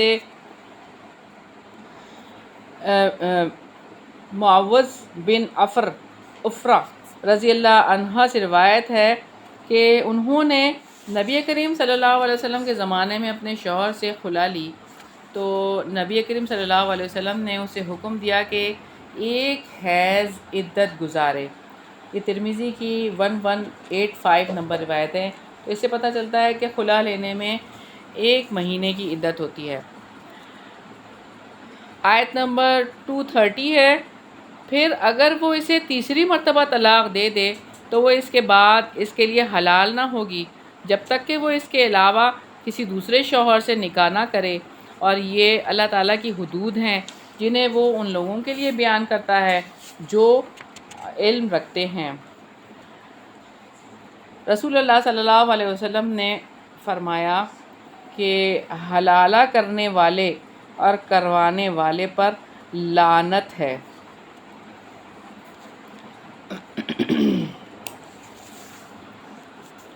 آیت نمبر 231 ہے، اور جب تم اپنی عورتوں کو طلاق دو تو پس وہ اپنی عدت کو پہنچ جائیں تو اچھے طریقے سے انہیں روک لو یا اچھے طریقے سے انہیں چھوڑ دو، اور انہیں تکلیف دینے کے لیے نہ روکے رکھو کہ تم زیادتی کرو، اور جو ایسا کرے تو یقیناً اس نے اپنی جان پر ظلم کیا۔ اور اللہ تعالیٰ کی آیات کو یہاں پہ مسنگ ہے تھوڑا سا، کھیل نہ بناؤ، اور اپنے اوپر اللہ تعالیٰ کی نعمت کو یاد کرو، اور جو کتاب و حکمت میں سے اس نے تم پر نازل کیا وہ تمہیں اس کے ساتھ نصیحت کرتا ہے، اور اللہ تعالیٰ سے ڈرو اور جان لو، یقیناً اللہ تعالیٰ ہر چیز کو خوب جاننے والا ہے۔ تو یہاں اللہ تعالیٰ نے تنبیہ کے طور پر یہ فرمایا ہے کہ اس طرح کھیل نہ بناؤ، یعنی اپنی مرضی سے یہ کام نہ کرو۔ اگر کبھی زندگی میں ایسا ہو جائے بالاتفاق تو ایکس ہسبینڈ سے شادی یا نکاح ہو سکتا ہے، ادروائز اس کو خود سے نہ کرو اس طرح سے کر کے حلالہ کے طور پر۔ آیت نمبر 232 ہے اور یہ رکوع نمبر 14 ہے۔ اور جب تم عورتوں کو طلاق دو اور وہ اپنی عدت کو پہنچ جائیں تو ان کو نہ روکو کہ وہ اپنے شوہروں کے ساتھ نکاح کر لیں جب وہ اچھے طریقے سے آپس میں راضی ہو جائیں۔ یہ ہے جس کے ساتھ اس شخص کو نصیحت کی جاتی ہے جو تم میں سے اللہ تعالیٰ پر اور یوم آخرت پر ایمان رکھتا ہے، یہی تمہارے لیے زیادہ پاکیزہ اور صاف ستھرا ہے، اور اللہ تعالیٰ جانتا ہے اور تم نہیں جانتے ہو۔ معقل بن یسار رضی اللہ عنہ کی بہن کو ان کے شوہر نے طلاق دے دی تھی، لیکن جب عدت گزر گئی اور طلاق بائن ہو گئی، یعنی ایک طلاق ہو گئی، تو انہوں نے پھر ان کے لیے پیغام نکاح بھیجا۔ معقل رضی اللہ عنہ نے اس پر انکار کیا، مگر عورت چاہتی تھی تو یہ آیت نازل ہوئی، تم انہیں اس سے مت روکو کہ وہ اپنے پہلے شوہر سے دوبارہ نکاح کریں۔ یہ صحیح بخاری کی 4529 نمبر روایت ہے۔ اگلی آیت ہے آیت نمبر 233، اور مائیں اپنی اولاد کو پورے 2 سال دودھ پلائیں، یہ اس کے لیے ہے جو ارادہ رکھے کہ رضاعت کی مدت کو پورا کرے، اور باپ کے ذمہ ان عورتوں کو معروف کے مطابق کھانا اور کپڑے دینا ہے۔ کسی شخص کو اس کی طاقت سے زیادہ تکلیف نہیں دی جاتی، نہ کسی ماں کو اس کے بچے کی وجہ سے نقصان پہنچایا جائے اور نہ ہی باپ کو اس کے بچے کی وجہ سے تکلیف دی جائے، اور یہی ذمہ داری وارث پر بھی ہے۔ پھر اگر دونوں باہمی رضامندی اور باہمی مشورے سے دودھ چھڑانے کا ارادہ کریں تو بھی ان دونوں پر کوئی گناہ نہیں، اور اگر تم ارادہ کر لو کہ اپنے بچوں کو دودھ پلواؤ تو تم پر کوئی گناہ نہیں، جب معروف طریقے کے مطابق جو دینا ہو وہ تم ان کو پورا ادا کر دو، اور اللہ تعالیٰ سے ڈرو اور جان رکھو یقیناً جو بھی تم کرتے ہو اللہ تعالیٰ اس کو خوب دیکھنے والا ہے۔ تو یہاں پر رضاعت کی بات اللہ تعالیٰ نے فرمائی اور اس کی وضاحت کر دی۔ اگلی آیت ہے 234، اور جو لوگ تم میں سے وفات پا جائیں اور اپنے پیچھے بیویاں چھوڑ جائیں وہ اپنے آپ کو 4 مہینے اور 10 دن تک انتظار میں رکھیں، پھر جب وہ اپنی عدت کو پہنچ جائیں تو جو کچھ وہ اپنی ذات کے بارے میں معروف طریقے سے کریں تم پر اس کا کوئی گناہ نہیں، اور اللہ تعالیٰ ان کاموں سے پوری طرح باخبر ہے جو تم عمل کرتے ہو۔ سیدہ ام عطیہ رضی اللہ عنہا سے روایت ہے، رسول اللہ صلی اللہ علیہ وسلم نے فرمایا، بیوہ عورت سرما لگائے، نہ رنگا ہوا کپڑا پہنے اور نہ خوشبو استعمال کرے۔ صحیح بخاری کی 5342 نمبر روایت ہے۔ آیت نمبر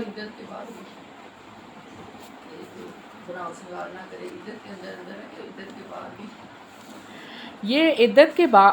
کے بعد نہیں ہے، عدت کے دنوں میں عورت کے لیے یہ حکم ہے کہ وہ 4 مہینے 10 دن تک بناؤ سنگار نہیں کرے گی، نہ سرما لگائے گی، نہ رنگا ہوا کپڑا پہنے گی، نہ خوشبو لگائے گی، اور اس کے بعد اسے اجازت ہے کہ وہ رنگا ہوا کپڑا بھی پہن سکتی ہے، خوشبو بھی لگا سکتی ہے، سرما بھی لگا سکتی ہے، سب کچھ کر سکتی ہے۔ سوگ کے دن صرف 4 مہینے اور 10 دن ہے۔ ہمیں ایک روایت میں ملتا ہے، ام عطیہ ہی کی روایت ہے، کہ جب انہوں نے اپنے بھائی کی وفات پر تیسرا دن گزر گیا تھا، اس کے بعد انہوں نے عطر لگایا اور انہوں نے روتے ہوئے یہ کہا کہ دل تو نہیں چاہ رہا کیونکہ بھائی کا غم ہے، لیکن نبی پاک صلی اللہ علیہ وسلم کا یہ حکم ہے کہ سوگ کے دن عام لوگوں کے لیے 3 دن ہے، اور بیوہ کی جو سوگ کے دن ہے وہ 4 مہینے 10 دن ہے، تو اس لیے میں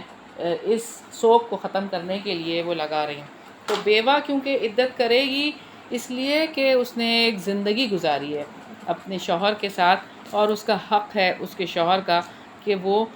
اس کے لیے سوگ کرے، لیکن سوگ پوری زندگی نہیں کرنا، پوری زندگی کا سوگ اللہ تعالیٰ نے نہیں بتایا، اللہ تعالیٰ نے صرف 4 مہینے 10 دن کا سوگ بتایا ہے۔ اگلی آیت ہے آیت نمبر 235، اور تم پر کوئی گناہ نہیں کہ تم ان عورتوں کو اشارتاً نکاح کا پیغام دو یا اپنے دل میں چھپاؤ۔ اللہ تعالیٰ نے جان لیا ہے کہ تم لازماً انہیں ضرور یاد کرو گے، لیکن تم ان سے کوئی پوشیدہ عہد و پیمان نہ کرو مگر یہ کہ تم معروف بات کہو اور عقد نکاح کا ارادہ نہ کرو یہاں تک کہ عدت اپنی انتہا کو پہنچ جائے، اور جان لو یقیناً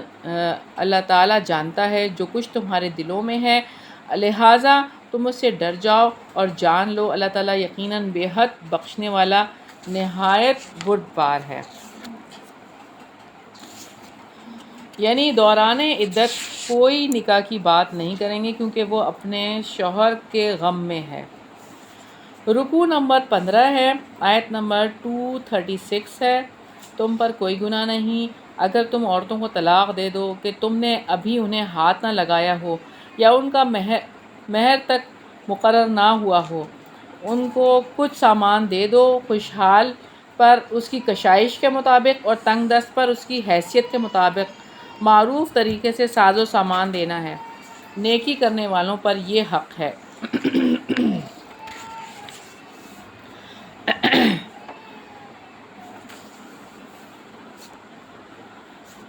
آگے ہم دیکھتے ہیں آیت نمبر 237 ہے، اور اگر تم نے انہیں طلاق دے دی اس سے پہلے کہ تم انہیں ہاتھ لگاؤ اور تم ان کے لیے مہر بھی مقرر کر چکے تھے تو جو تم نے مقرر کیا اس کا نصف لازم ہے مگر یہ کہ وہ خود معاف کر دیں یا وہ مرد معاف کر دے جس کے ہاتھ میں نکاح کی گرہ ہے، اور تقوی کے زیادہ قریب یہی ہے کہ تم معاف کر دو اور آپس میں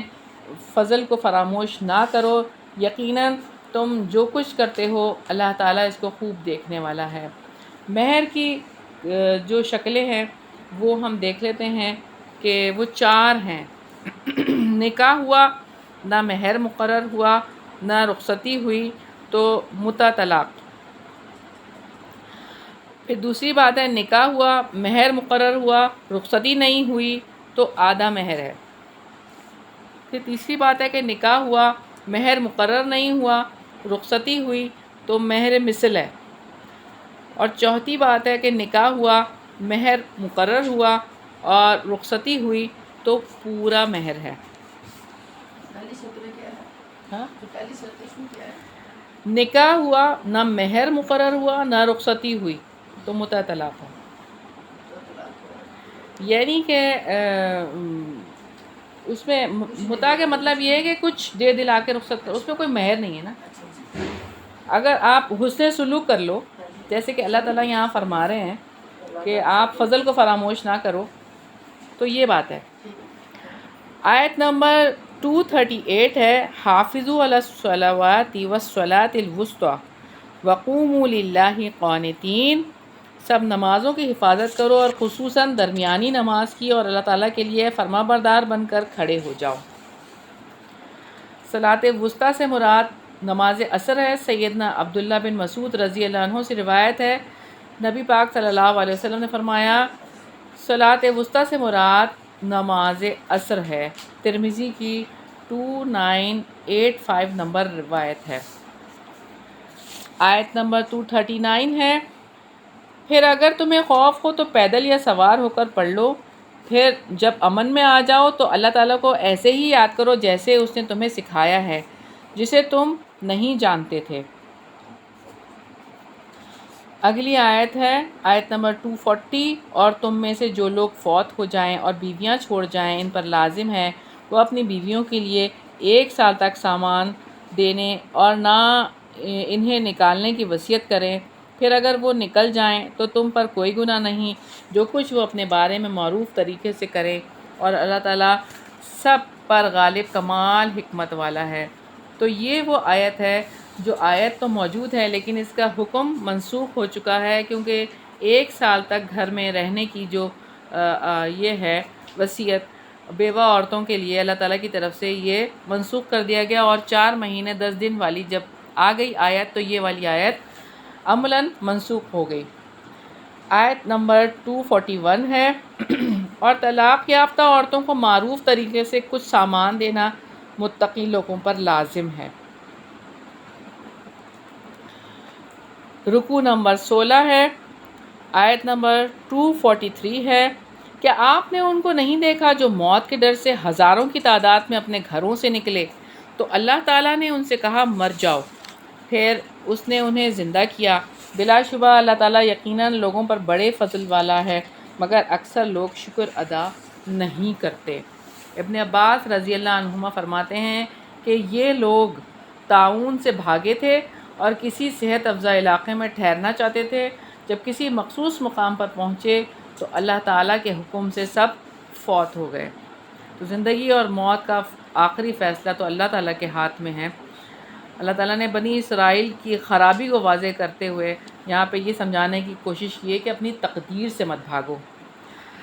آیت نمبر 244 ہے، اور اللہ تعالیٰ کی راہ میں جنگ کرو اور جان لو، بلا شبہ اللہ تعالیٰ سب کچھ سننے والا، سب کچھ جاننے والا ہے۔